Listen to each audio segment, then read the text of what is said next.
你有没有这种经验？上礼拜才花了一整个下午大扫除，地板拖得亮晶晶，厨房擦得会反光，衣服也全部折好收好。你坐在沙发上喘了一口气，觉得终于可以休息了。结果呢？才过了3天，客厅的椅子上又堆满衣服，厨房台面上又出现用过的杯子和没洗的碗。那个从好事多买回来的大纸箱就一直站在墙角，你每次经过都还要闪一下。你心里一定想过，我是不是太懒了？我是不是天生就不会整理？我需要更努力、更勤劳才……我告诉你，不是这样。那些家里永远干干净净的人，不是比你勤快，不是比你有意志力，也不是比你闲，他们只是比你早学会一件事。家里整洁不是靠努力打扫，而是靠设计习惯。就像日本人，他们很多家庭的房子不大，东西也不少，但走进去就是觉得舒服、清爽、不杂乱。为什么？因为他们建立了一套让混乱进不来的系统，而不是每天在跟混乱打仗。今天我要跟你分享10个日本家庭常见的设计习惯。这些习惯不是什么大工程，不用你花钱装修，也不用你每天花好几个小时，你只要挑1-2个开始做，你就会发现家里变干净了，你也变轻松了。第一个习惯，东西用完马上回家。你有没有注意过，你家里最乱的地方，往往是暂时放一下的东西最多的地方？沙发上暂时放一下的外套，茶几上暂时放一下的遥控器，餐桌上暂时放一下的报纸。这些暂时最后都变成永远。在日本很多家庭里有一个不成文的规矩，一个动作结束的时候，那个动作用到的东西必须立刻回到它该去的地方。你脱下外套，动作的结束不是衣服离开你的身体，而是衣服挂上门后的挂钩。你喝完茶，动作的结束不是杯子空了，而是杯子洗干净放回杯架。为什么这个习惯这么重要？心理学有一个概念叫未完成的事情。那些被中断、被搁置的事会一直占用你的注意力，哪怕你根本没在想它们。一件搭在椅子上的衣服不只是看起来乱，它还在不断提醒你，还有一件事没做完。你每看一眼就消耗一点点耐心，一点点体力，看久了你就觉得累，觉得家里不对劲，但说不上来为什么。你可以这样做，选一样东西开始练习，比如你的水杯，每次喝完水马上去冲洗，放回原位，不要留在桌上想等一下再洗。做1个礼拜，你会发现自己心里那个还有事没做的感觉变少了，家里也会安静一点。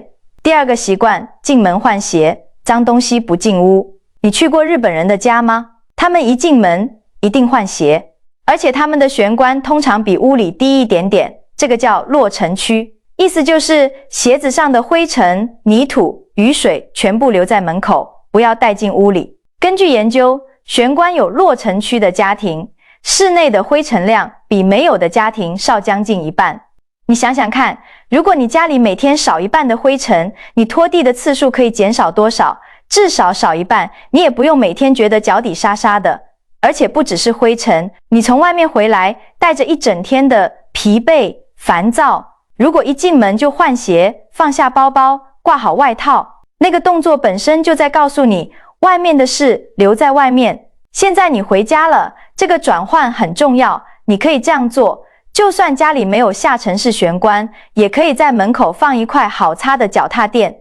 养成习惯，进门第一件事换拖鞋，外出穿的外套不要穿进客厅，挂在玄关或门边。鞋子脱了马上放进鞋柜，不要堆在地上。你只要坚持1个礼拜，就会发现家里变干净的速度比你想象的快。第3个习惯，给每样东西找一个家。你有没有这种经验？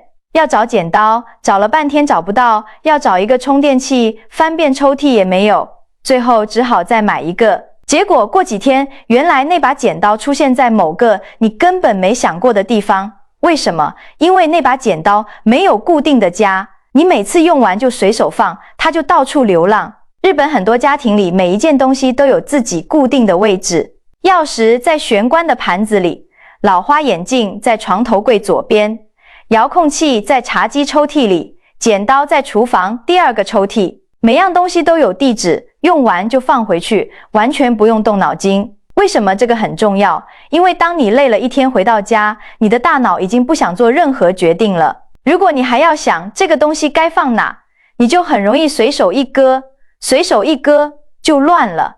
但是如果你早就帮每样东西定好了，加放回去就不需要做决定，只是一个动作，动作比决定简单多了，你可以这样做。今天就从你家里最常找不到的3样东西开始，比如说遥控器、老花眼镜、钥匙，给它们分别找一个固定的位置，然后连续7天，每次用完就放回那里。7天之后，你会发现自己不用再花时间找东西了，家里也不会到处散落这些东西。第4个习惯，台面上不要放东西。你去看日本主妇的厨房台面、餐桌、茶几，通常都是空空的，不是他们家里没东西，是他们有一个习惯，台面不放东西，东西通通收进柜子里。为什么？因为台面是工作区，不是仓库。厨房台面是让你切菜煮饭的，不是放烤面包机、咖啡机、调味罐的。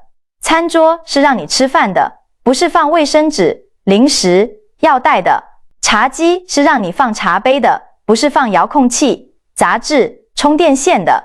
台面上只要有一样东西，你就会不自觉地在旁边堆第2样、第3样，越堆越多，越堆越乱。而且台面上有东西，你擦桌子的时候就要一样一样拿起来，擦完再放回去。本来3秒钟可以擦完的桌面，变成3分钟还擦不干净。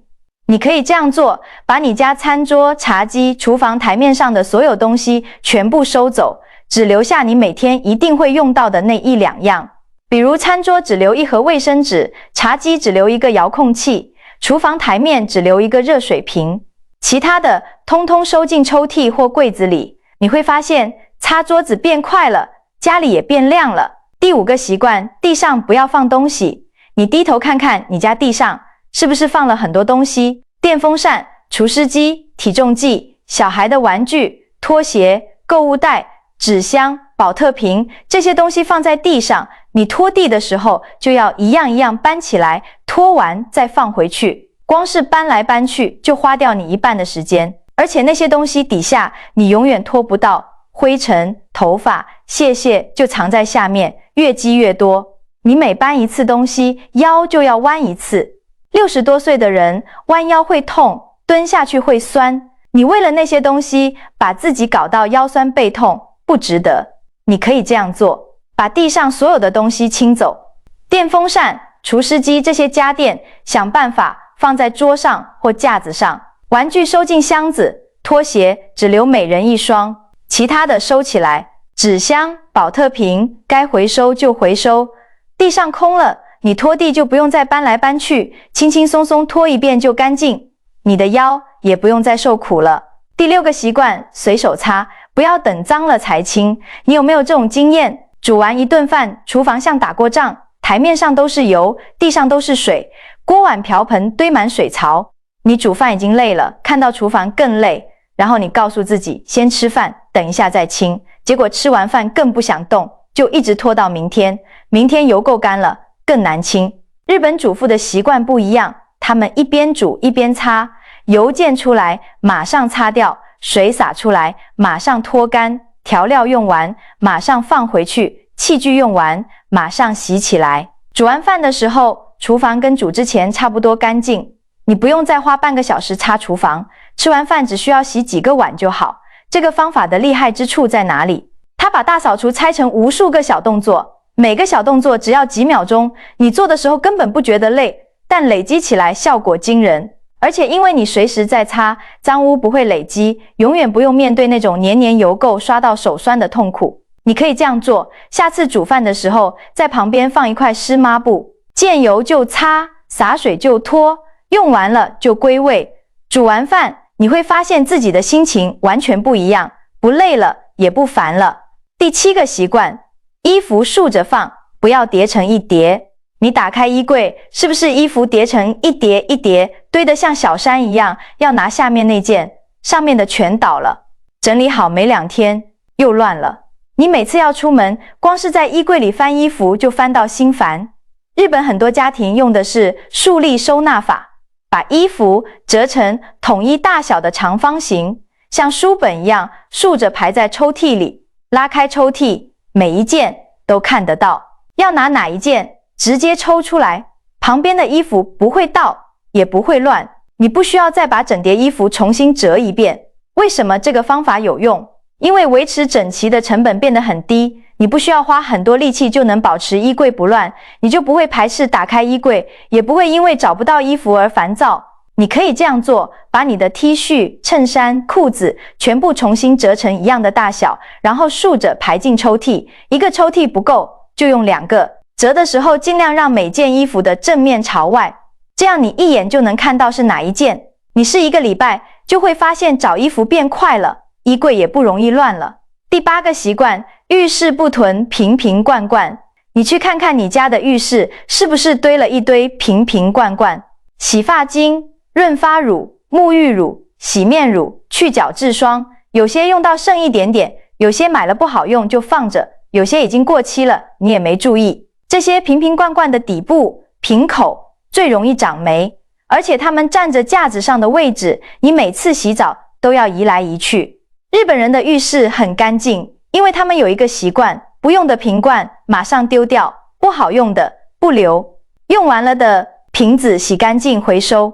浴室里只放正在用的那几瓶，而且他们会把浴室门打开，让空气流通。每天洗完澡，顺手把排水口的头发清掉。你可以这样做，去把你家浴室里所有的瓶瓶罐罐拿出来，过期的、用不完的、不好用的、不会再用的，全部丢掉，只留下你真正在用的那几瓶。然后去大创或五金行买一个简单的3层架，把剩下的瓶子放好。浴室空了，霉菌少了，你洗澡的心情也会变好。第9个习惯，换季就是断舍离的好时机。你每次换季的时候都在做什么？把冬天的衣服收起来，把夏天的衣服拿出来，然后发现衣服多到装不下，又去买新的收纳箱，又把衣柜塞得更满。你有没有想过，为什么不趁换季的时候，把那些你一整季都没穿过的衣服处理掉？在日本，很多家庭把换季当作断舍离的固定时间，因为换季的时候，你最清楚哪些衣服你这一年真的没穿过，那些衣服明年你也不会穿，留下来只会占空间，让你每次整理都多花时间。不只是衣服，换季的时候也可以检查家里的其他东西。电风扇要收起来了，检查一下有没有坏；除湿机要拿出来了，看看滤网要不要清。冰箱里的冷冻库，把那些冰了半年的食物清掉。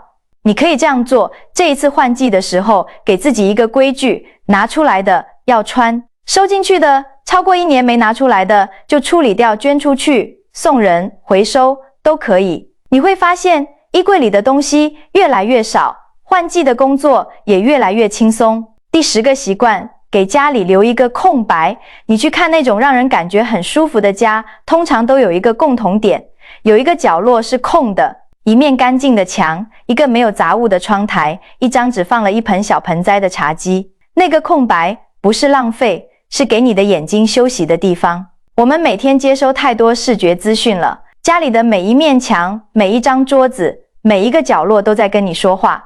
这件衣服还没折，那封信还没回，这个锅子还没洗。你的眼睛一直在接收这些讯号，你的大脑一直在处理这些讯号，你当然会累。所以刻意在家里留一个什么都不放的地方，比如说窗台只放一盆小植物，比如说床头柜只放一盏小夜灯，比如说餐桌上除了吃饭时间，其他时候保持全空。那个空白不会帮你做任何事，但它会让你觉得家里不压迫、不拥挤，那个感觉就是轻松。阿公、阿嬷、叔叔、阿姨，我跟你说，日本人的家里干净，不是因为他们比较勤快，是因为他们比较会偷懒。他们用聪明的习惯，让家务自然变少、变轻松。你不用做到腰酸背痛，家里也可以很干净。这10个习惯，你不用一次全部做到，选一个你觉得最简单的，先做做看。比如说，今天就开始练习东西用完马上回家，只针对你的水杯，每一次喝完水，立刻冲洗，放回原位，就这么简单。你会发现这个小成功会带来下一个小成功，然后你的环境开始跟你站在一起，而不是跟你作对。一个干净的家不是靠一次大扫除拼出来的，是靠每一天的小习惯养出来的。这里是专注咖啡屋，如果你觉得今天的内容有用，记得分享给你的老朋友，我们一起做家里干干净净、日子轻轻松松的人。下集再见。